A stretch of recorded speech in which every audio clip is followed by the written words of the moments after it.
గత సంవత్సరంలో జరిగిన బంగారం చోరీ కేసును పిఠాపురం పోలీసులు ఛేదించారు. పిఠాపురం పట్టణం పోలీస్ స్టేషన్లో ఏర్పాటు చేసిన మీడియా సమావేశంలో సీఎస్ శ్రీనివాస్ కేసు వివరాలను మీడియాకు వెల్లడించారు. పిఠాపురం పట్టణం కుంతి మాధవస్వామి గుడి సమీపంలో ఆశా కార్యకర్త కృష్ణవేణి ఇంట్లో ఏడాది క్రితం ఆమె ఇంట్లో లేని సమయంలో పట్టపగలే చోరీ జరిగింది.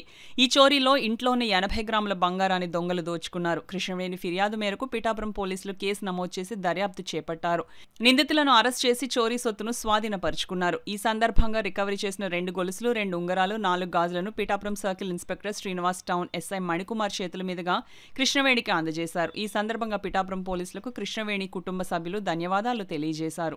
ఏరియాలో దొంగతనం చేసినట్లుగా హైదరాబాద్లోని ఒక పోలీస్ స్టేషన్లో దొరికి వాళ్ళ మీద కేసు కట్టినప్పుడు వాళ్ళు చెప్పినటువంటి కన్ఫెషన్ బట్టి మేము వాళ్ళందరినీ మళ్ళీ తీసుకుని వచ్చి ఇక్కడ దర్యాప్తు చేసినప్పుడు ఎవరైతే ముద్దాయిలు ఉన్నారో సోమరాజు అలాగే సుమంత్ అనేటువంటి వాళ్ళు ఈ ఏరియాకు వచ్చి దొంగతనం చేసినట్టుగా మాకు తటస్థమైంది. తర్వాత వాళ్ళు దొంగతనం చేసినటువంటి సొత్తు కూడా హైదరాబాదు బస్టాండ్లో పడుకున్నప్పుడు మేము డ్రింక్ చేసి బస్టాండ్లో పడుకుంటే మా బ్యాగ్ నుంచి తీసుకుని పోయారు అనేటువంటిది వాళ్ళు చెప్తే వాళ్ళ సెల్ ఫోన్లో మేము చెక్ చేసిన తర్వాత టెక్నాలజీ ద్వారా ఏదైతే ఈ సొమ్ము ఏదైతే ఈ బంగారం తీసుకెళ్ళినటువంటి శతమానాల గొలుసు అలాగే చైను అలాగే 4 గాజులు 2 రింగులు ఈ 2 రింగులు కూడా వాళ్ళ సెల్ ఫోన్లో కనపడటం వల్ల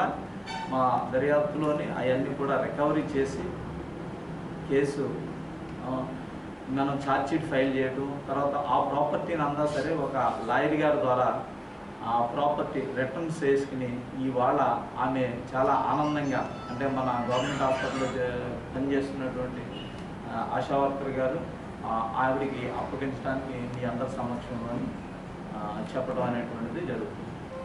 ఈ బంగారం వచ్చేటప్పటికి మొత్తం ఈ శతమానాలు గొలుసు ఏదైతే ఉన్నదో అలాగే చైన్ ఒకటి తర్వాత 4 గాజులు 2 రింగులు మొత్తం వచ్చేసి 80 గ్రాములు అండి. 2,10,000 రూపాయలు వర్త్.